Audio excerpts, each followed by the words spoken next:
Welcome to another deep dive. Today we're going to be looking at, you sent in this piece about a friendship and dementia, a really moving story about these two friends, Mark and David, and how their lifelong bond is challenged by David's diagnosis. It's a powerful story for sure. Very poignant. Yeah, and I think today we should really try to understand like what their connection really means and how their friendship changes as David's memory deteriorates. I think that's a really good approach, Yeah. to really get to the heart of it. So let's start by talking about Mark and David before dementia enters the picture. The story you shared really emphasizes just how close they were. Right from the beginning, it seems like they were practically inseparable. Yeah, it talks about all their childhood adventures, all those late night talks, the kind that really solidify a friendship, and then all those inside jokes. Their own little language. Exactly. Yeah. And through it all, they always had each other's backs. You really get the sense that nothing could break them apart. It's like their friendship was this unshakable foundation built to last. And that makes the impact of dementia even more powerful and heartbreaking. Absolutely. And that's where things take a really difficult turn. David gets diagnosed with late stage dementia, and the story describes how this illness starts to chip away at their connection. First, his memories become harder and harder to access, like fading photographs. And then comes the confusion and the frustration. It's like watching the foundations of their shared world crumble. It's important to remember that with late-stage dementia, there's a significant decline in cognitive function. It's not just memory loss. It affects language reasoning, a person's sense of self. It's incredibly isolating. And yeah, that frustration is a very natural response. Yeah, it's heartbreaking. But what really strikes me is Mark's response. Even with all these challenges David's condition brings, he just refuses to give up on their friendship. It's this unwavering commitment that makes this story so compelling. It really makes you think about the incredible lengths love and loyalty can go to. It's not about the friendship ending. It's about how it transforms. Mark becomes this anchor, and we see how he adapts, finds new ways to connect, even as their world changes. And we see that adaptation in his actions. The story tells us that Mark visits David every single morning at the care facility. It becomes this ritual. He doesn't just pop in and out, he actively tries to engage David, talking about their past, reliving all those memories they built together over the years. Why do you think he makes such an effort to connect with David's past? I think it's a way of keeping their shared history alive. Even if David can't always grasp it in that moment, it's Mark saying, I remember us, I remember our story. It's a powerful way of holding on to that connection. Right. And then there's this incredibly touching detail. Mark starts bringing old photographs to his visits, these snapshots of their past. And sometimes the story says David will show a flicker of recognition, like a spark, a brief moment of remembering.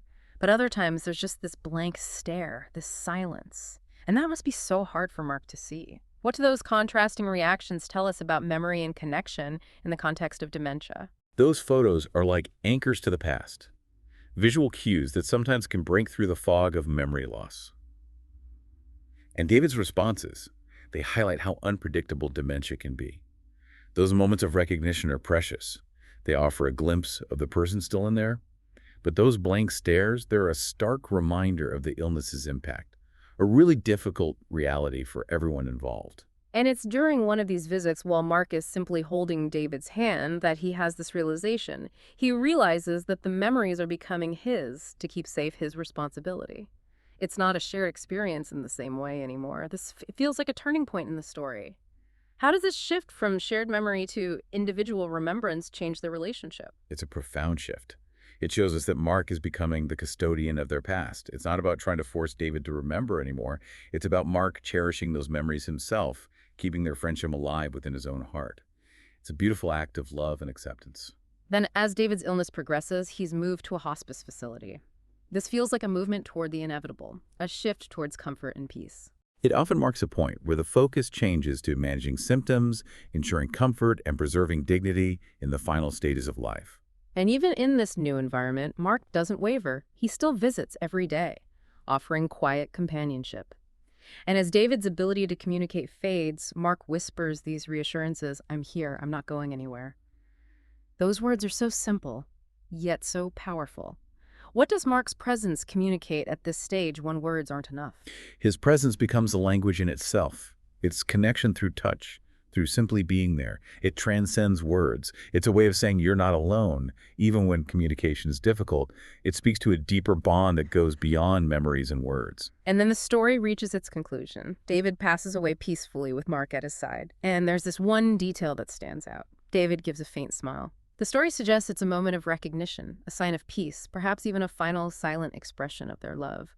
That single detail carries so much weight. That final smile is incredibly moving. It suggests a moment of connection, a glimmer of clarity or peace at the very end. It reinforces this idea that even as the body fades and the mind deteriorates, something fundamental about their bond remains. It provides a sense of closure and highlights the depth of their connection.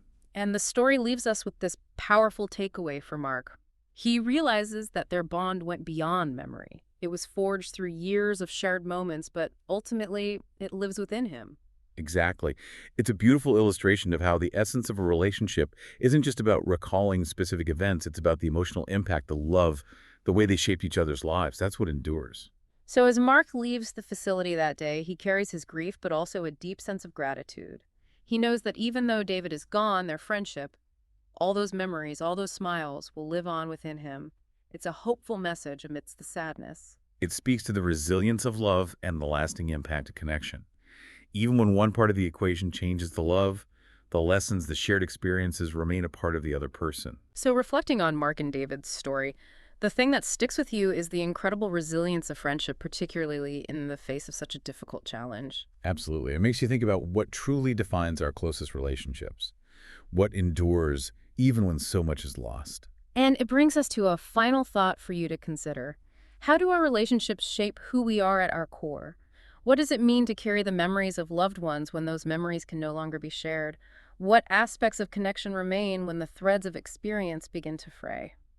It's something to ponder as we end our deep dive today. Thanks for joining us.